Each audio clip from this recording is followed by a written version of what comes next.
There are different layers of cost involved in participating in clinical trials. I always encourage my patients to talk to the research team and to navigate some of that information early on.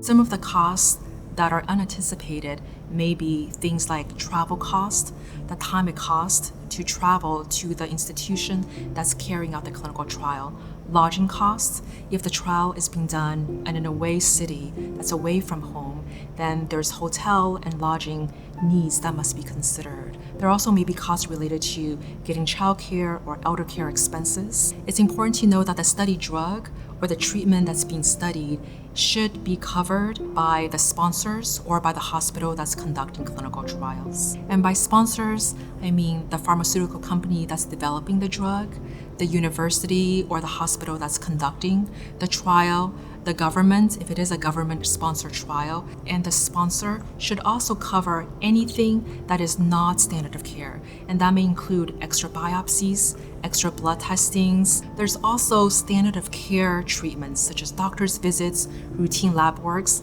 that should be covered by your insurance. How you receive those reimbursements may really differ depending on the type of insurance you have. For example, some government insurances, such as Medicaid, may decide to cover the costs of clinical trial participation directly, and you may never see the bills.